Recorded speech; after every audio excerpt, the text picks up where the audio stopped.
कृष्णा दोस्तों, मैं अर्चना गुप्ता वृंदावन से अपने यूट्यूब चैनल ज्योतिष कुंजिका में आपका हार्दिक स्वागत करती हूँ। प्लीज़ मेरे चैनल को सब्सक्राइब अवश्य करें, बेल आइकन दबाना ना भूलें, लाइक और शेयर भी करें और पूरी जानकारी के लिए वीडियो अंत तक जरूर सुनें। आज मैं बृहस्पति देव के प्रभाव बताने जा रही हूँ। बृहस्पति देव हमारी कुंडली में अच्छे हों तो क्या होता है और ख़राब स्थिति में हो तो वो क्या क्या देते हैं। सबसे पहले हम ये जान लें, बृहस्पति देव के हमारे के 3 नक्षत्र होते हैं, पुनर्वसु, विशाखा और पूर्वा भाद्रपद। इन तीनों नक्षत्रों में ये विचरण करते हैं। कर्क राशि में ये ऊंच के होते हैं और मकर राशि में ये नीच के होते हैं।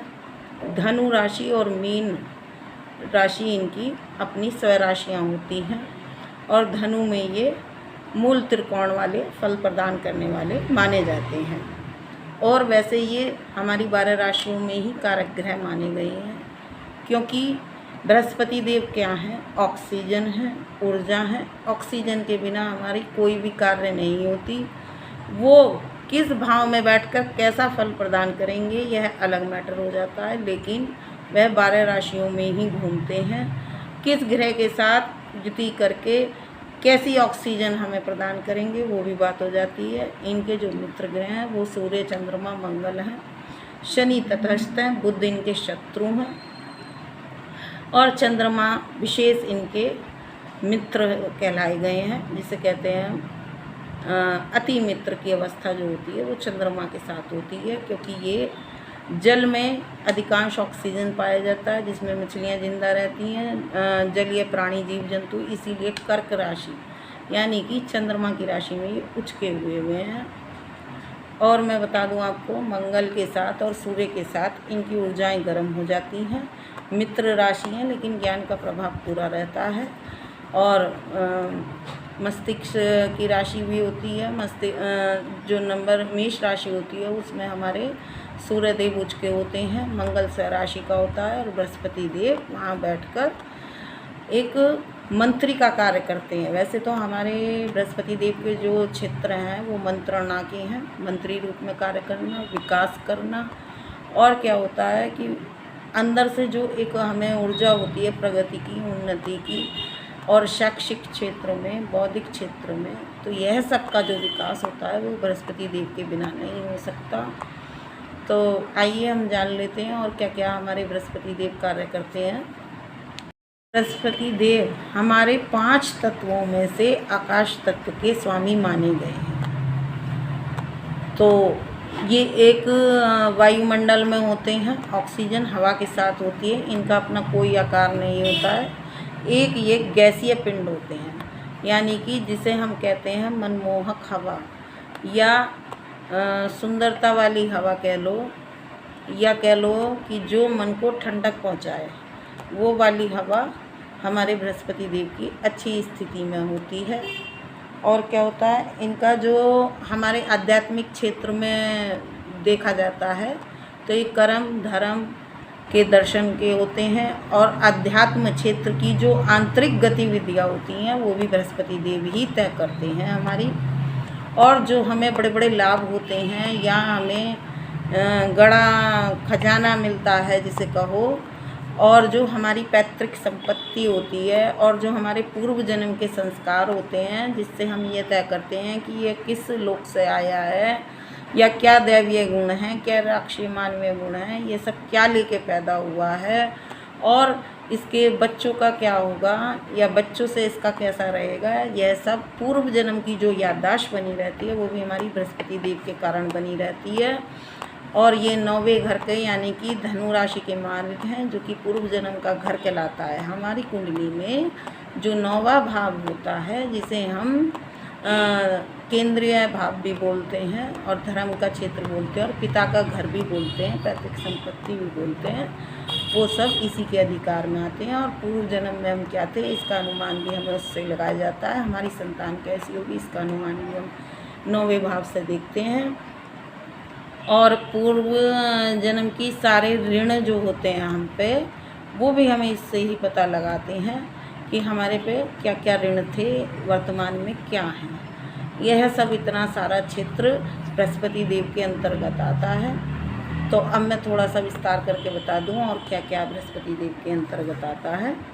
जो नवग्रहों में कारक ग्रह हैं मंत्रणा के, वो बृहस्पति देव हैं और इनका रंग पीला है। पुखराज इनका रतन है। और जो ये किससे होते हैं, ये धन और ज्ञान से जुड़े मामलों से कार्य करते हैं। और क्या करते हैं, सोना, तिजोरी, कानून, धर्म और संस्कार, जो संस्कार आते हैं बच्चे में, वो भी बृहस्पति देव से आते हैं। और पाचन तंत्र जो होता है हमारे पेट का, लीवर, किडनी और उम्र का भी संबंध बृहस्पति देव से होता है। और हमारे शरीर में जो वसा होती है, जो चर्बी होती है, जो मोटापा होता है, वो भी बृहस्पति देव से होता है। और 5 तत्वों में मैं बताई चुकी हूँ, आकाश तत्व हैं और इनका रूप बहुत बड़ा, विशाल और विराट होता है। और महिलाओं की कुंडली में, विशेषतः महिलाओं की कुंडली में जो है विवाह की जिम्मेदारी पूर्ण बृहस्पति देव पे होती है। और क्या होता है, हम कैसे पहचानें कि बृहस्पति देव हमारे खराब हैं? हमारे जो हाथ की रेखाएं होती हैं, ये जो रेखाएं हैं, ये रेखाएं जब हमारी ऐसे ऐसे करके सपाट होती हैं, ऐसे पट्ट रेखा होती हैं, सीधी रेखाएं नहीं होती हैं, तो जान लें हमारी कुंडली में बृहस्पति देव कमज़ोर हैं। हमारे जो ये नाखून होते हैं, यदि ये अपने आप से टूट जाते हैं तो समझ लें बृहस्पति देव कमज़ोर हैं। हमारी याददाश्त कमज़ोर हो जाती है, हम कोई चीज़ रख के भूल जाते हैं, या बच्चे लोग होते हैं उन्हें याद नहीं होता, तो जान जाए हमारे बृहस्पति देव कमज़ोर हैं। हमें कोल्ड, कफ और पेट संबंधी रोग बहुत जल्दी होते हैं, तो जान जाएं हमारे बृहस्पति देव कमज़ोर हैं। और क्या होता है, ये जब कमज़ोर होते हैं तो ये हमारी कौन कौन सी गतिविधियां अवरुद्ध करते हैं? सबसे पहले मैं बता दूं, शिक्षा के क्षेत्र में, शिक्षा के क्षेत्र में बृहस्पति कमज़ोर होने से बच्चा लाख प्रयास करने के बाद भी एक अपना वजूद नहीं बना पाता, एक अच्छा शिक्षा जो होती है वो ग्रहण नहीं कर पाता और उस पर सारा इफ़ेक्ट पड़ता है। और भूलने की बीमारी होती है, कोई चीज़ को भूल जाना, ये विशेष तौर से है दोस्तों बृहस्पति देव कमज़ोर होने से। जिसे भूलने की बीमारी होती है वो भी बृहस्पति देव देते हैं। और क्या होता है, बृहस्पति देव से धन के क्षेत्र के भी मालिक होते हैं। ये हमारे पास धन को जो हम इकट्ठा करते हैं या लाभ प्राप्त करते हैं, तो ये हमारी स्थिति कमज़ोर हो जाती है। हम जितना प्रयास करते हैं, जितनी मेहनत करते हैं, उसके अनुसार हमें लाभ प्राप्त नहीं हो पाता और जो हम धन इकट्ठा करते हैं वो हमारा एक झटके में ख़त्म हो जाता है। और बृहस्पति देव से संबंधित जो होते हैं ब्राह्मण, मंदिर, हमारे पुरखे और जो हमारे घर में बड़े बूढ़े हैं, उनसे हमारे रिश्ते जो होते हैं उनमें भी मधुरता नहीं रहती है, उनसे भी कड़वाहट बनी रहती है। इन लक्षणों से भी हम जान सकते हैं कि हमारे बृहस्पति देव अच्छे नहीं हैं। और क्या होता है, बृहस्पति देव जब अच्छे नहीं होते हैं तो हमारा मोटापा बढ़ने लगता है।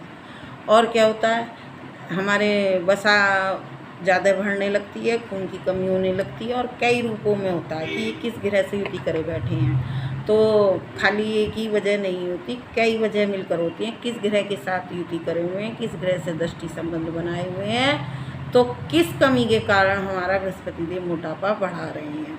आखिर ये आकाश तत्व हैं, मोटापे की जिम्मेदारी इनसे ही होती है, ये ही हमारा मोटापा बढ़ाते हैं। और क्या होता है, विकास, एक जो विकास होता है शरीर का, बॉडी का, बचपन में जो बॉडी का विकास होता है वो भी बृहस्पति देव यदि हमारे कमज़ोर हैं तो बच्चा ठीक ना रह जाएगा। उसके जो हार्मोन्स हैं, जो शारीरिक अंग हैं वो बढ़ नहीं पाते, ग्रोथ नहीं कर पाते। ये सब कारण बृहस्पति की वजह से होता है। और जो शारीरिक कर लेते हैं तो हमें यह सब कुंडली के अंतर्गत देखना होता है कि बृहस्पति देव कहाँ बैठकर, किस अवस्था में बैठकर हमारे किस घर को क्षति पहुंचा रहे हैं। यदि वो खराब हैं तो मतलब किस घर से, उस भाव से संबंधित, उस विषय से संबंधित हमें क्षति पहुंचती है। यूँ तो हमारी कुंडली में 12 भाव होते हैं, तो 12 भावों में कहीं ना कहीं बृहस्पति देव 12 भावों में अच्छे भी हो सकते हैं और 12 भावों में बुरे भी हो सकते हैं। यह स्थिति उनके बैठने पर निर्भर करती है। ऐसा बिल्कुल नहीं है कि यदि बृहस्पति देव हमारे चतुर्थ भाव में बैठे हैं और कर्क राशि में हैं तो हम जान लें कि बृहस्पति देव हमें अच्छा ही फल कर रहे हैं। हाँ, उदाहरण तौर पे मैं आपको समझा दूँ, वो अच्छा फल तो करेंगे, किस में करेंगे, वो चतुर्थ भाव में बैठे हैं तो क्या करेंगे, वो जो हमें वहाँ से प्रॉपर्टी होती हैं, जो संबंध होते हैं, जो माता होती हैं, उनसे संबंध अच्छे बनाए रखेंगे। लेकिन किसी के साथ दृष्टि मिलान हुआ है या किसी के साथ युति करके बैठ गए हैं तो उस ग्रह से, जिस ग्रह से युति करके उनके खराब हुआ है, उससे संबंधित हमें नुकसान होंगे।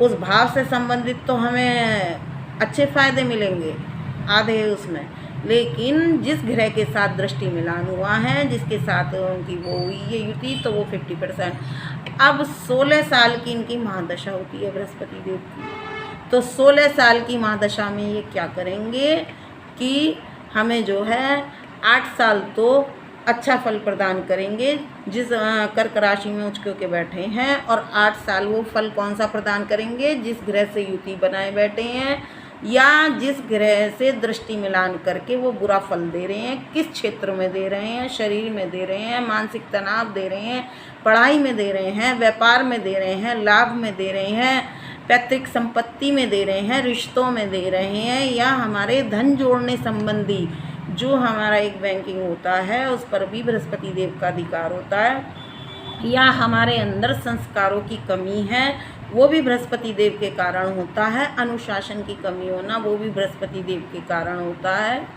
और हमारे पूर्व जन्म के जो कर्म हमें दुख पहुंचा रहे हैं वो भी बृहस्पति देव के कारण होता है दोस्तों। और जो एक हमारा अध्यात्म क्षेत्र होता है जिसे हम अंतर्मुखी ज्ञान बोलते हैं, एक हमारा बाह्य ज्ञान होता है जो हम किताबी ज्ञान प्राप्त करते हैं, दूसरे हमें बताते हैं, वो हमारा किताबी ज्ञान होता है। एक अंतर्मुखी ज्ञान होता है कि विशेष आध्यात्मिकता की ओर मुड़ना, कोई मुड़ना चाह रहा और मुड़ नहीं पा रहा है तो उसका मतलब क्या है, पूजा पाठ के दौरान मन न लगना, यह सब कुछ बृहस्पति देव के अंतर्गत ही आता है, इनके ही क्षेत्र में आता है दोस्तों। तो ये इतनी सारी बातें आती हैं, और क्या क्या आता है विशेष मैं आपको बता दूं, और इनके उपाय भी बता दूं कि क्या करना चाहिए। क्या होता है दोस्तों, हमारे जीवन में जब हमें तरक्की पाने के जो अवसर प्राप्त होते हैं, ऊंचाइयां छूने के जो अवसर प्राप्त होते हैं, यदि हमारे बृहस्पति देव अच्छे नहीं हैं, शुभ नहीं है, तो वो हमारे अवसर सीमित रह जाते हैं।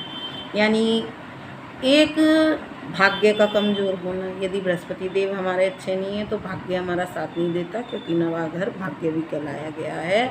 यानी कि पूर्व जन्म से हम जो बैंक लेके आते हैं, एक अच्छाई का एक बुराई का, यानी कि किसी ने 2 हल चलाए और उसे दबा गड़ा खजाना मिल गया, और किसी ने पूरे दिन खेत जोता तब जाके उसे 500 रुपये की मेहनत पे 100 रुपये प्राप्त हुए।